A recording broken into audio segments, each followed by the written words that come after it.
Most men learn this too late. The strongest signals a woman sends are the ones she never says out loud. It's not in her words, it's in the pauses, the tone, the timing, the silence. You felt it before. She says, "I'm fine." But something feels off.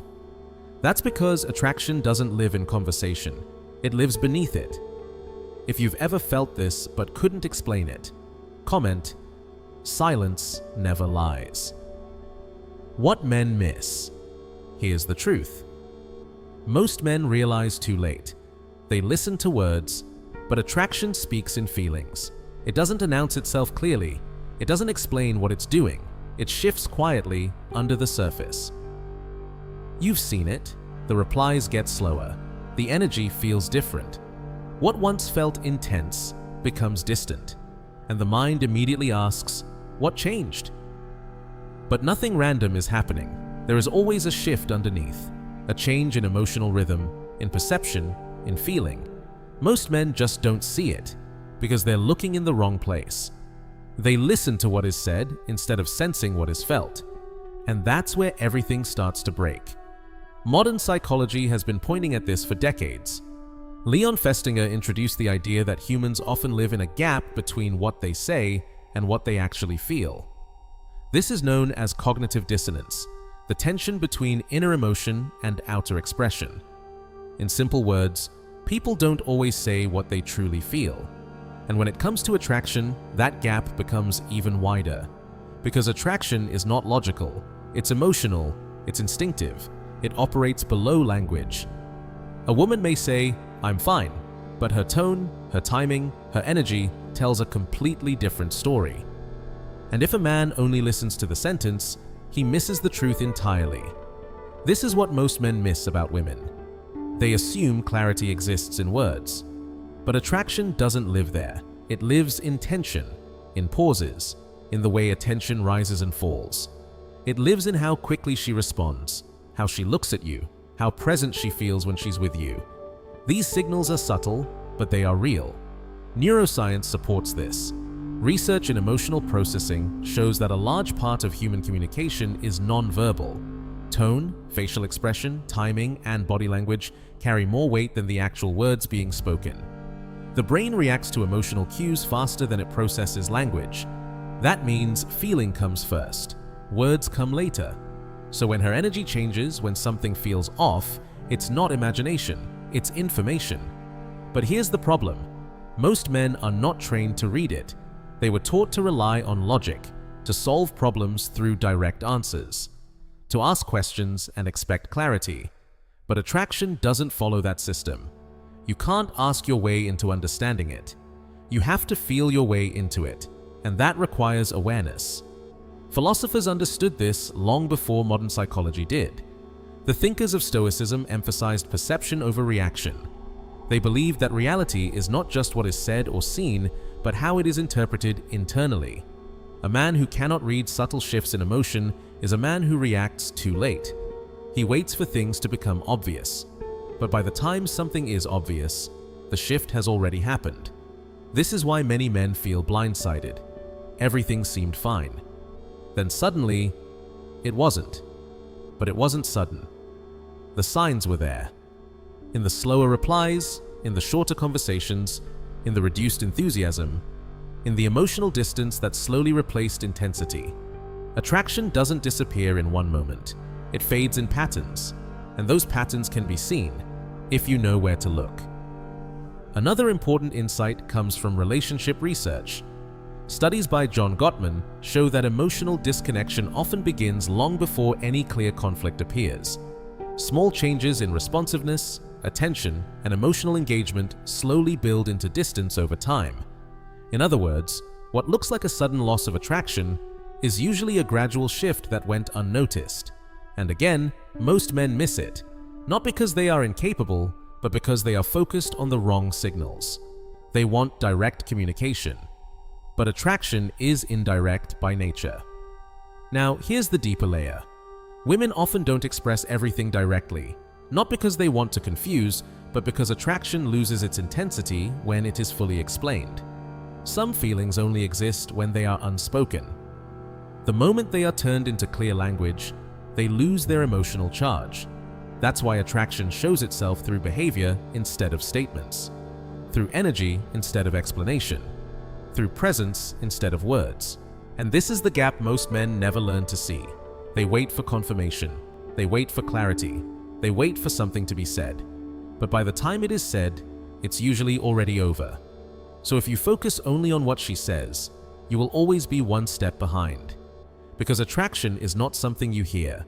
It's something you read, in silence, in timing, in feeling.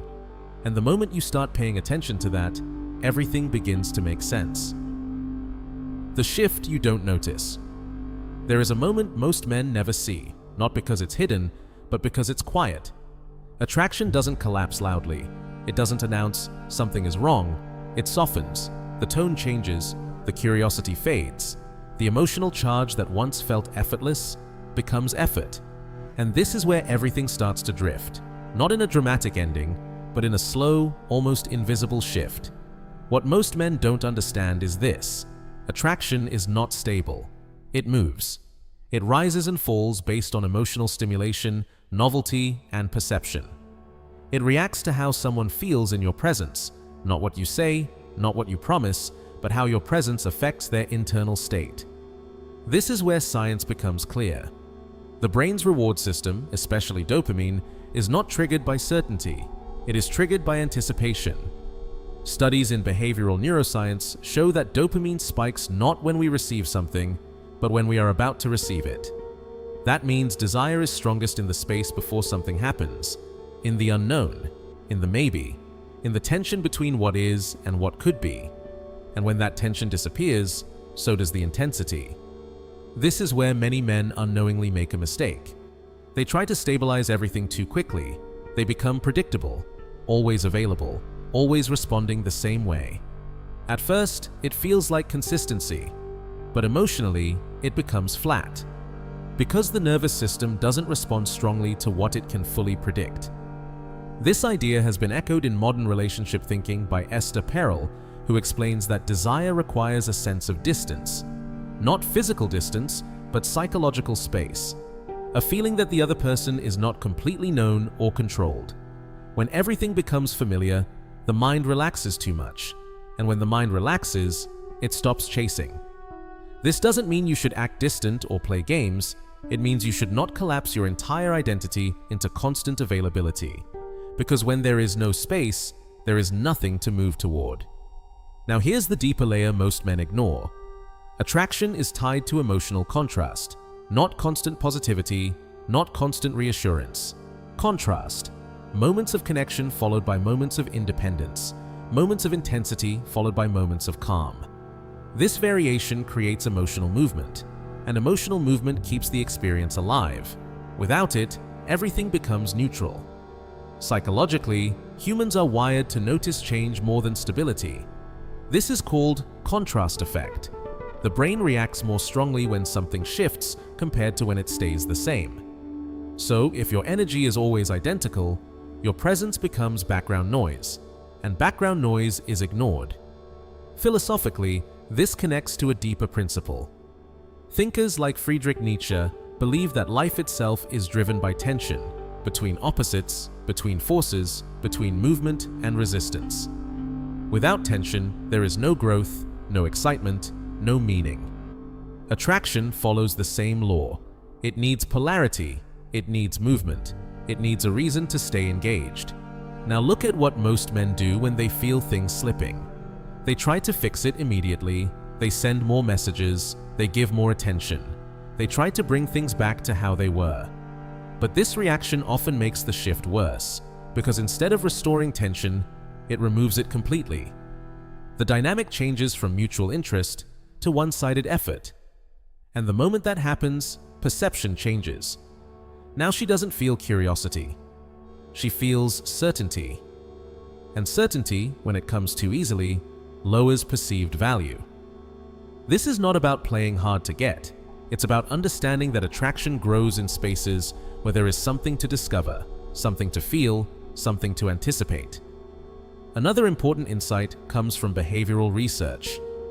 B.F. Skinner demonstrated that variable reinforcement, unpredictable rewards, creates stronger engagement than consistent, predictable ones. This principle explains why people become more invested when outcomes are not guaranteed. In simple terms, when attention is constant, it becomes expected. When it is natural but not forced, it becomes valued. This is the balance most men fail to hold. They either give too little or too much. But attraction lives in the middle, in a rhythm that feels alive, not controlled. Now here's the part few people admit. The shift doesn't only come from her. It often reflects a change in how you are showing up. Your energy becomes too available. Your focus becomes too centered on her. Your life starts revolving instead of expanding. And that shift is felt, not logically, but emotionally.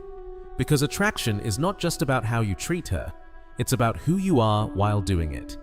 If your presence loses strength, the feeling changes. Not because she decided it, but because her perception responded to it. And perception is everything. This is why trying to fix attraction rarely works. Because attraction is not a problem to solve, it's a state to embody. You don't restore it by asking questions, you restore it by changing how you show up, by bringing back depth. Movement. Focus beyond just her. Because the moment your energy expands again, the dynamic shifts with it. Not instantly, not artificially, but naturally, and that's the difference. What feels forced fades. What feels real stays. So the next time you feel that shift, don't panic, don't chase, don't try to force clarity.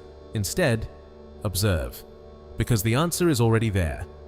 Not in what she says, but in what has quietly changed.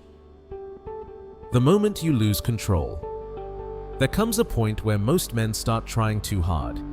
Not because they are weak, but because they feel the shift and don't understand it. So they react. They try to regain control. They try to bring things back to normal. They try to secure what is slowly slipping. But here's the truth. The moment you try to control attraction, you weaken it. Because attraction is not built on control. It's built on emotional freedom. The more you try to lock it in place, the more it resists. This is where inner stability becomes everything. Philosophers like Marcus Aurelius taught a simple principle. Focus only on what is within your control and release what is not. Attraction belongs to the second category. You cannot force someone to feel something. You cannot manage their emotions into staying the same. But you can control your state, your reactions, your behavior, your presence. And that's where most men lose their power. Instead of staying grounded, they become reactive. A delayed reply creates anxiety. A change in tone creates overthinking. Silence creates pressure. And suddenly, their actions are no longer natural. They are driven by fear. This is the turning point. Because once your behavior is guided by fear of losing, you stop being attractive. Not because you did something wrong, but because your energy changes. It becomes tight, needy, uncertain. And people can feel that even if they can't explain it. Psychology calls this emotional contagion, the idea that humans unconsciously absorb and mirror the emotional states of others. When your internal state is unstable, it transfers.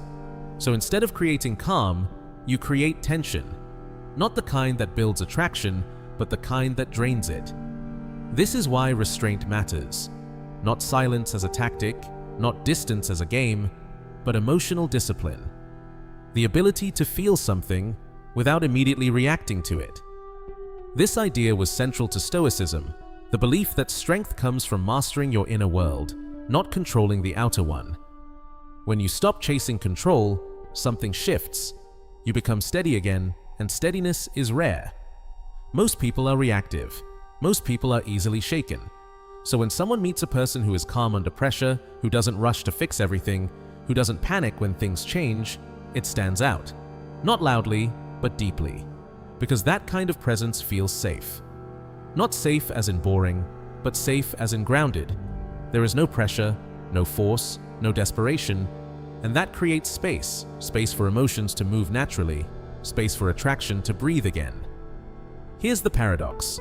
The less you try to control the outcome, the more control you actually have. Because now your actions are not driven by fear, they are driven by clarity. You respond instead of react. You observe instead of assume. And that alone changes the entire dynamic. So when you feel things slipping, don't tighten your grip, loosen it. Not by walking away emotionally, but by returning to yourself. Because attraction doesn't return through pressure. It returns through presence. And presence only exists when you are no longer trying to control what was never yours to control. Where real attraction comes from. At some point, you have to face a hard truth. Attraction is not created by what you do for someone, but by who you are without trying. Most men build their behavior around getting a result. They say the right things. They act in the right way. They try to follow patterns that promise success. But the problem is, anything done with the goal of being liked loses its authenticity. And people can feel that, not consciously, but instinctively. Because human beings are extremely sensitive to intention. Your words may sound confident, but if they come from a place of seeking approval, they carry a different weight. This is why two men can say the exact same sentence and get completely different reactions. One feels natural, the other feels forced. The difference is not the words, it's the state behind them. Psychology refers to this as congruence, when your inner state matches your outer behavior. When there is alignment, your presence feels real. When there isn't, something feels off, even if nothing obvious is wrong. This is where attraction actually begins. Not in techniques, not in strategies, but in internal alignment. Philosophically, this idea connects to Friedrich Nietzsche, who emphasized becoming who you truly are instead of performing for acceptance. A man who is grounded in himself doesn't shape his identity around others. He expresses it naturally, and that expression creates clarity. You don't hesitate as much. You don't overthink every move. You don't constantly adjust yourself to avoid mistakes, because you are not trying to be perfect. You are simply being consistent with who you are. That consistency builds trust, not through effort, but through stability. And stability is what the human mind recognizes as strength. But here's the deeper layer. Attraction grows when there is emotional impact. Not comfort alone, not logic, but impact. How someone feels around you matters more than what you say to them. If your presence makes them feel relaxed, engaged, curious, or alive, that experience stays with them. And experiences are what people return to. This is supported by cognitive science, which shows that emotional memory is stronger than factual memory. People may forget what you said, but they rarely forget how they felt. So if your focus is only on saying the right thing, you miss the real game entirely. Because attraction is not built through information, it's built through experience. Now think about this. If every interaction feels the same, there is nothing to remember. But if your presence carries depth, variation, and authenticity, it creates a distinct emotional imprint. And that imprint is what draws people back. This is why trying too hard often fails. Because effort aimed at impressing removes the natural flow of interaction. Instead of creating a moment, you start managing it. And the moment you manage something too tightly, it loses its life. True presence is different. It is relaxed, but aware, focused, but not forced. You are there, fully, without needing the outcome to go a certain way. And that changes everything. Because now you are not interacting to gain something. You are interacting because you are grounded enough to simply exist in the moment. That kind of presence is rare. Most people are distracted. Most people are calculating.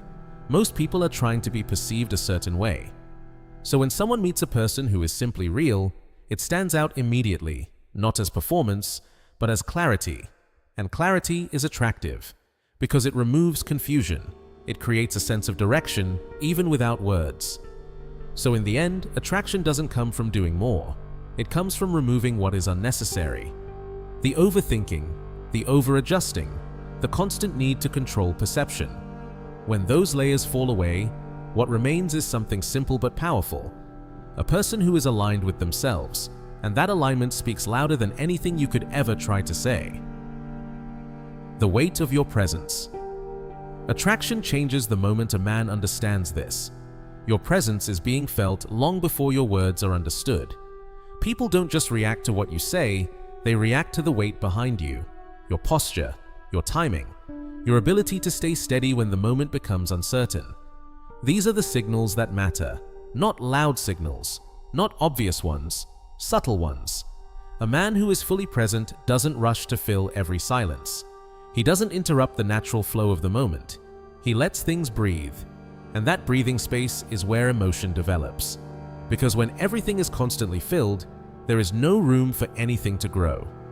Neuroscience shows that the brain is always scanning for meaning in social environments.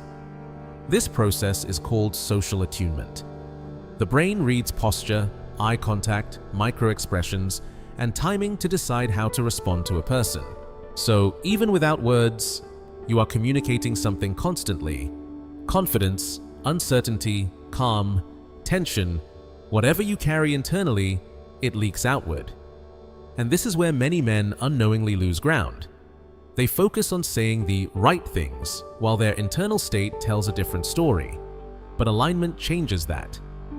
When your inner state is stable, your actions become clean.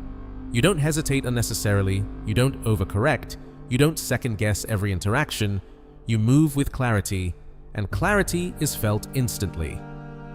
Now consider this. People are not just looking for connection, they are looking for consistency. Not rigid repetition, but emotional reliability. Someone whose presence feels familiar in a good way, predictable in their stability, but still alive in their expression. This balance creates trust, and trust creates openness. When someone feels that they can rely on your presence, they begin to relax, and when the nervous system relaxes, it becomes more receptive. This is where connection deepens, not through effort, but through safety. Not forced safety, but felt safety. The kind that comes from being around someone who doesn't react unpredictably to every shift in the environment. Philosophers like Marcus Aurelius emphasize that a person should be rooted in their own principles, not in the shifting opinions of others. A grounded man doesn't change his core depending on the moment. He remains steady, and that steadiness becomes a signal that says, "I am not easily shaken." That signal creates a natural sense of respect, not demanded, not requested, but earned through consistency. At the same time, it's important to understand something else. Attraction is not only about being strong, it is also about being human. The ability to express yourself honestly, without overexposing everything, creates depth. Depth keeps people interested, because depth suggests that there is more to discover, and discovery keeps the mind engaged. This engagement is what sustains attention over time. Without it, interest fades, not because something went wrong, but because nothing new is being experienced. So the balance is this: be clear, be grounded, be present, but also allow space for growth, change, and depth. Don't reveal everything at once, don't hide everything either. Move with awareness. Let your presence evolve naturally, because attraction doesn't come from perfection. It comes from a presence that feels real, and reality cannot be forced. It can only be lived. The final shift. At a certain point, everything simplifies. You stop chasing signals. You stop analyzing every change. You stop trying to decode every silence. Because you realize something important, the moment you are fully centered, you no longer depend on interpreting everything around you. Your attention returns inward, and that changes how you move. You begin to act from clarity instead of reaction. You speak with intention instead of urgency. You engage without needing constant validation. This is the shift most people never reach. They stay caught in observation, always watching, always adjusting, always trying to figure it out. But awareness without grounding creates instability. Grounding without awareness creates blindness. The balance is both. When you combine awareness with inner stability, your decisions become sharper, your presence becomes cleaner, and your interactions carry quiet confidence. Not forced, not performed, just natural. At that point, attraction is no longer something you pursue. It becomes a byproduct of how you exist. And that is where real influence begins.